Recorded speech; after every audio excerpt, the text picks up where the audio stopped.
Elia Mirion, kenapa Anda percaya kepada Tritunggal?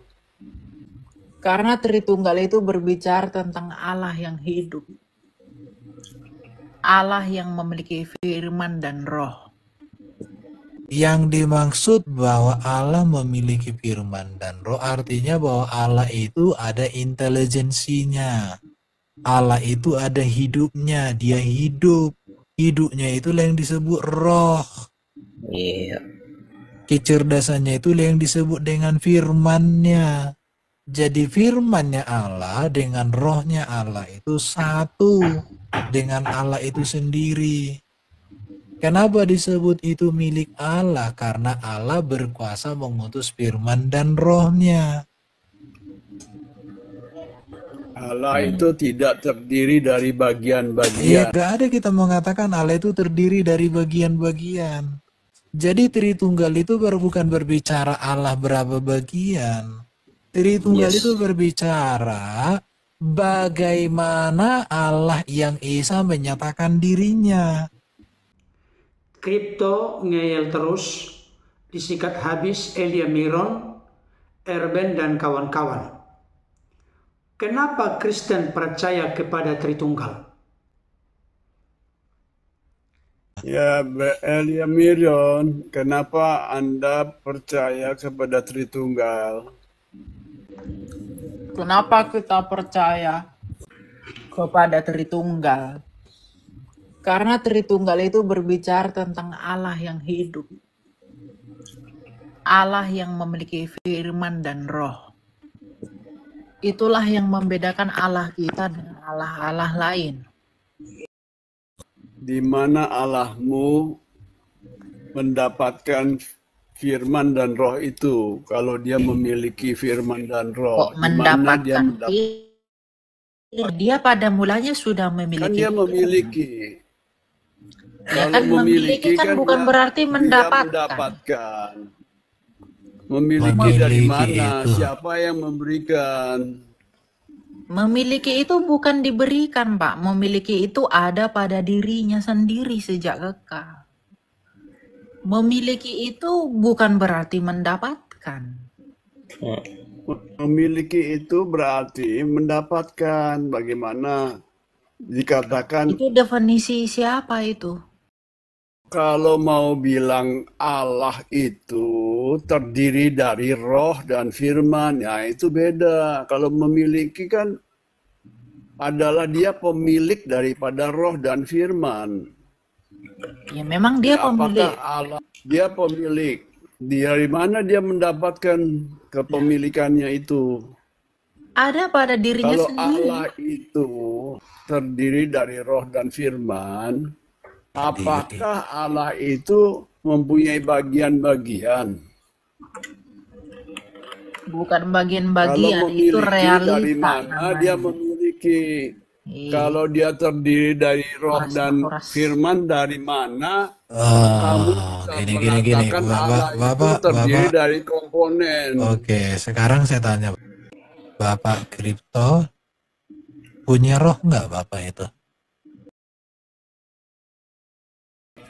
Roh itu apa?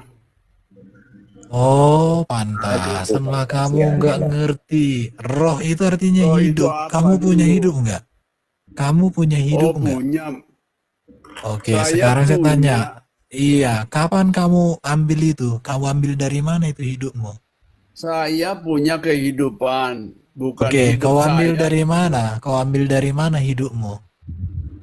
Loh, saya merasakan saya hidup kok. Loh, Kalau dari nanti mana kau saya ambil tidak- itu? Dari saya mana tidak kau ambil? merasakan Yang ditanya itu, dari mana kau ambil itu kok jadi ada hidupmu? Saya tidak memiliki hidup, tetapi saya hidup. Loh, Oke, tidak memiliki jadi kau tidak memiliki hidup. tidak memiliki Tidak. hidup tapi hidup. Tetapi saya hidup. Kamu hidup. Ya, Jadi hidupmu itu milik siapa itu? milik daripada Tuhan saya. Tidak memiliki. Oke, sekarang kenapa Paulus mengatakan, sebab aku hidup bukan untuk diriku, sebab hidup yang kumiliki bukanlah diriku, tetapi milik Dia. Ya karena dia berserah Oh, diri, karena dia berserah diri pada berarti tuannya. Bapak lebih hebat dari Paulus ya? Bukan soal lebih hebat, saya Makanya mengikuti Pak. ajaran Jadi Paulus. gini. Masalahmu itu kamu memakai diksi yang tidak konsisten. Ketika Paulus mengatakan dia memiliki hidup, kamu katakan kalau kau tidak memiliki hidup, berarti kamu lebih hebat dari Paulus. Pak Kripto ini Bukan memiliki. Oh Islam atau iya, Kristen sih? Nah, saya ini Kristen. ada rada-rada apa biasalah, maklum. Coba Pak, memang menurut Bapak Allah memiliki kuasa nggak sih? Allah Tadi memiliki ditanya, kuasa. loh, dari mana ia Tidak, mendapatkan kalau seperti itu? tidak. Iya, kalau Allah memiliki kuasa, dari mana dia mendapatkan kuasa itu? Allah Jadi itu sesuatu berkuasa. yang dimiliki itu bukan berarti sesuatu yang diambil atau Iya, diberikan. betul. Sesuatu yang dimiliki itu bukan sesuatu yang harus diperoleh. Yang dimaksud bahwa Allah memiliki firman dan roh artinya bahwa Allah itu ada intelijensinya. Allah itu ada hidupnya, dia hidup. Hidupnya itulah yang disebut roh. Iya. Kecerdasannya itulah yang disebut dengan firman-Nya.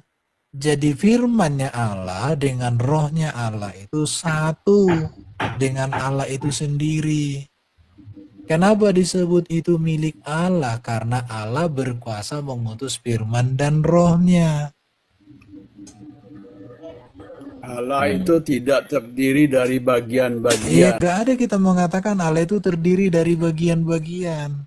Jadi Tritunggal itu bukan berbicara Allah berapa bagian.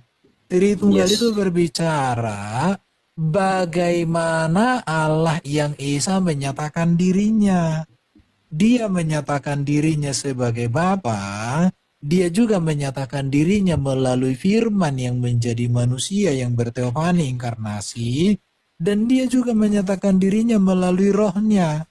Maka dikatakan Allah mengutus firman, mengutus Yesus. Allah mengutus Roh Kudus. Maka disebut Allah itu sebagai Bapa Sang Sumber. Karena firman menjadi manusia, datang dan keluar dari Bapa. Karena Roh Kudus menyertai dan mendiami Elia, itu juga datang dan keluar dari Bapa.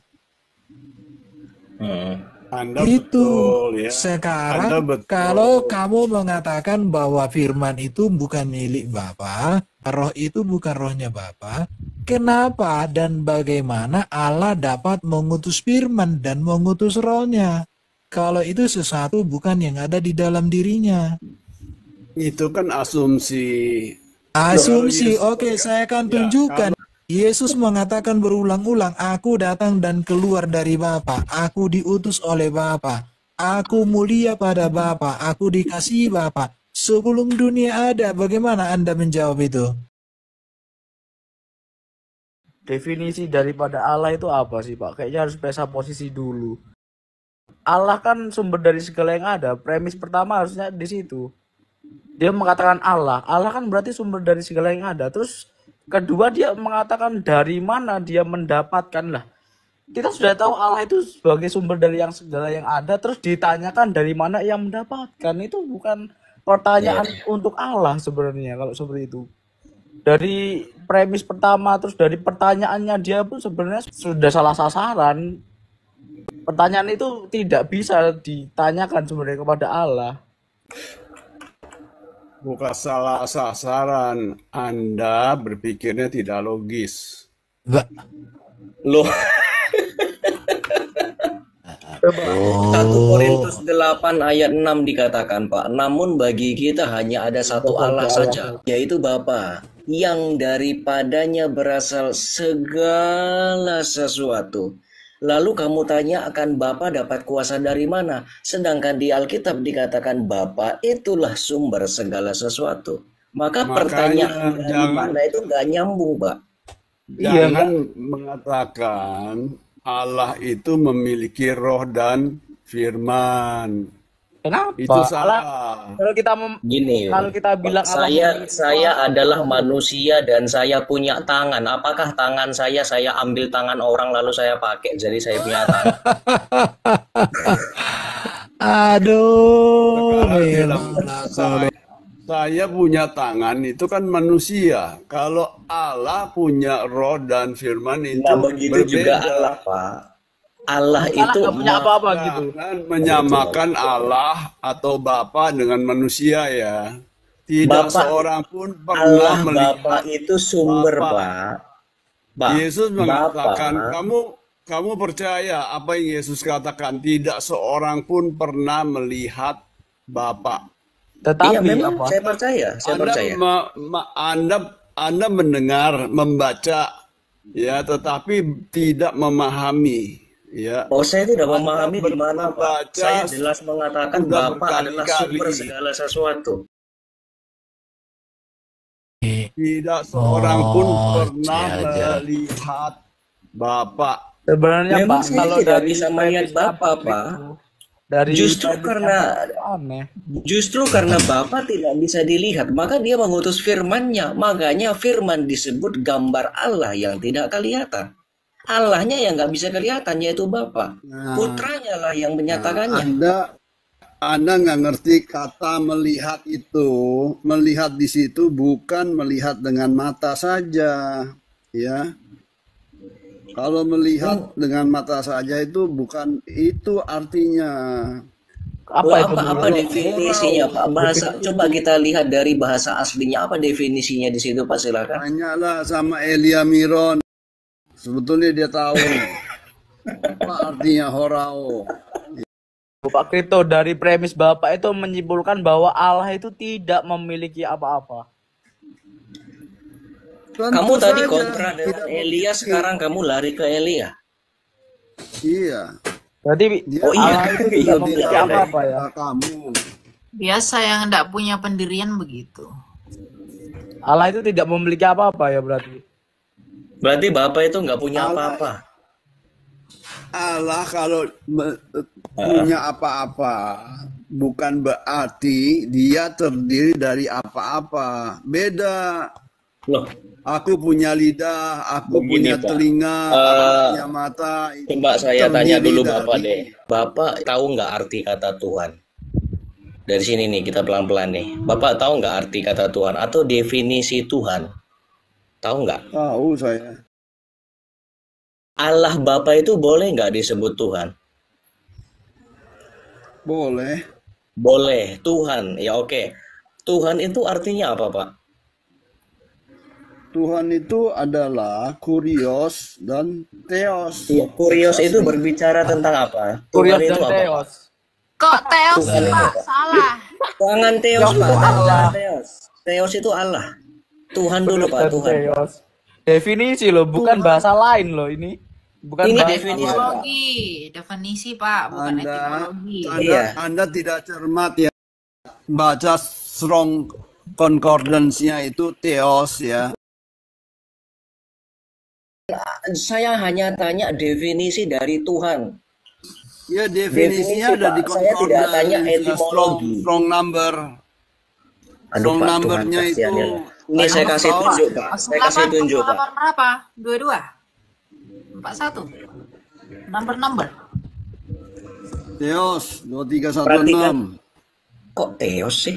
Lanjutlah. Tuhan itu artinya penguasa atau pemilik. Artinya Allah yang kita sebut Tuhan memiliki nggak, Pak? Dia memiliki artinya menguasai. Ya. Nah, Bapak sekarang sudah mengakui. Bagus. Bagus. Bukan memiliki dalam arti beli di mana, dapat di mana. Ya memang saya- tidak, Pak. Kita nggak bilang seperti itu, Pak. Kita nggak bilang seperti itu. Kita nggak Ya. percaya Bapak itu menerima kuasa dari mana-mana. Karena Bapak itulah sumber kekuasaan, sumber pemerintahan. Baca Ibrani 1 ayat 1 sampai 3. Kita nggak percaya Bapa sang penguasa itu mendapatkan kepenguasaan dari yang sebelumnya. Tidak. Karena Bapak itu sendirilah sang penguasa di atas penguasa. Bapak Kripto ini merasa sudah sangat tahu, sangat mengerti, dan sangat menguasai Alkitab.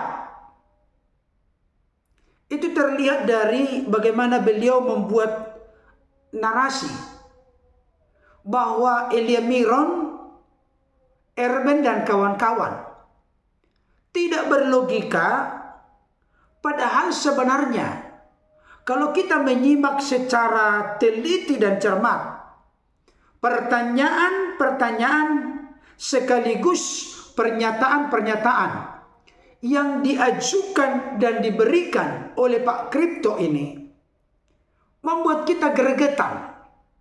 Sebenarnya beliau tidak punya ilmu apa-apa terkait dengan eksistensi Allah yang disapa dengan Bapa, yang mana dalam dirinya telah ada sejak kekal baik firman maupun Roh Kudus. Beliau membuat sebuah pernyataan untuk menyanggah, mendebat, membantah penjelasan Elia Miron yang berkata bahwa Allah itu hidup. Di dalam diri Allah yang hidup itu ada firman dan roh. Atau dengan kata lain, Allah yang disapa dengan Bapa itu memiliki firman dan roh di dalam dirinya.